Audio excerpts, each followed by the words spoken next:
Bon, aujourd'hui, on va parler du bas du dos. Donc, qu'est-ce que le bas du dos? C'est les lombaires, donc 5 vertèbres lombaires, qui viennent s'articuler sur le sacrum, donc qui est un os triangulaire, qui lui-même s'articule de chaque côté, donc avec les ailes iliaques, donc par des articulations qu'on appelle les sacro-iliaques. Donc, il y a deux articulations sacro-iliaques, ici et ici. Et le bassin se ferme en avant par la symphyse pubienne. Voilà, donc aujourd'hui on va voir un peu comment bouge cette région et on va essayer de prendre conscience justement de cette mobilité.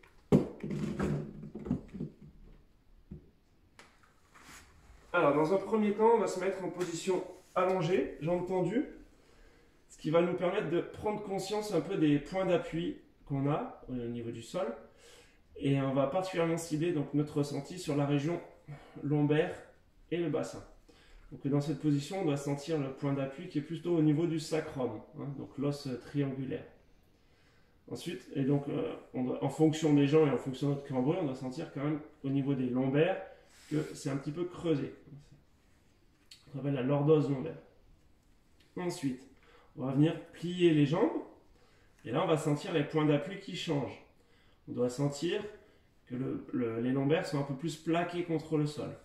En fait, on a fait un mouvement au niveau du bassin, donc un mouvement de rétroversion. Donc là, on revient en antéversion, c'est-à-dire qu'on sent de nouveau les lombaires qui se creusent. Et quand on replie, on sent le dos qui vient plaquer. Donc en fait, le bassin bouge de l'avant vers l'arrière par des mouvements qu'on appelle des mouvements d'antéversion et de rétroversion.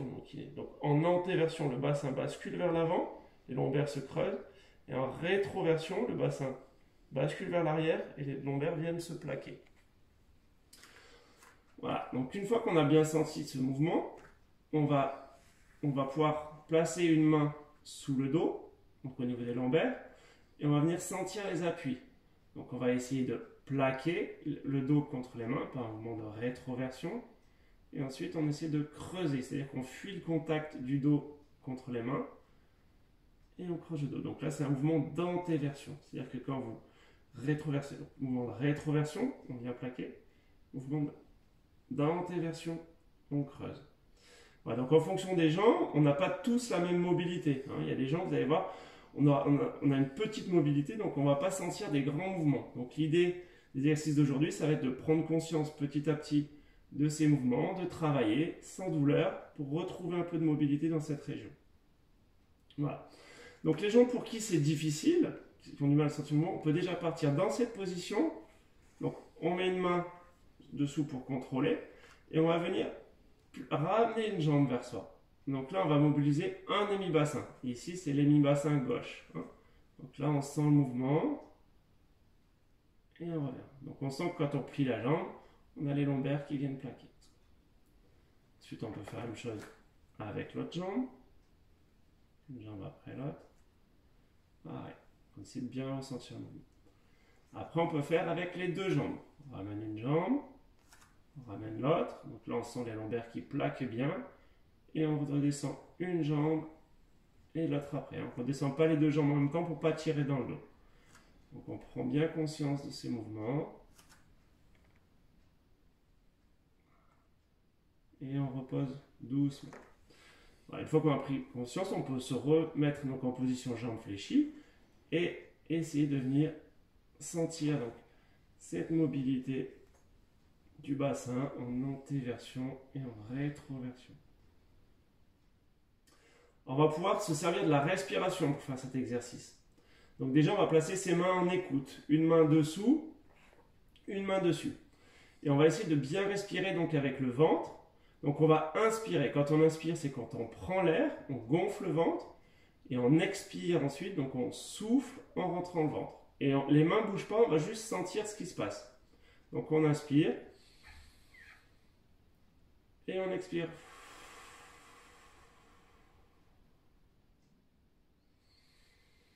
J'inspire et j'expire.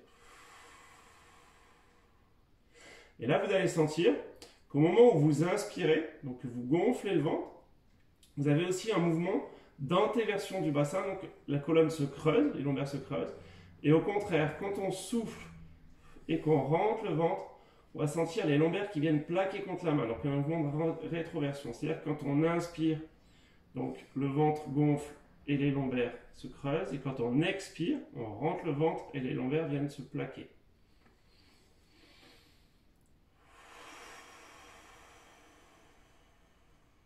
Bon, je vous montre sans les mains.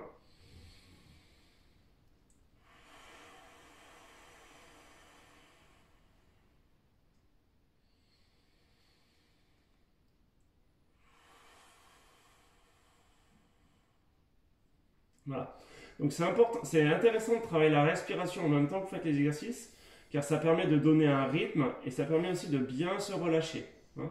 Donc on inspire, on gonfle le ventre, on souffle, on rentre le ventre.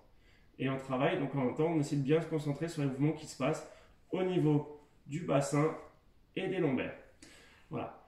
Donc une fois que vous serez bien entraîné, que vous aurez bien acquis ces mouvements-là, ce qui est intéressant, c'est d'après de les travailler dans d'autres positions. Des positions que vous allez prendre dans la journée, que ce soit assis, debout, à quatre pattes. Voilà. Essayez de sentir ce mouvement d'antéversion et de rétroversion du bassin dans d'autres positions que celles allongées. Pour commencer, c'est vrai que c'est mieux allongé parce qu'on a, on a des points de contact, on est bien relâché, mais après l'idée c'est d'aller dans d'autres positions. Voilà, à vous de jouer.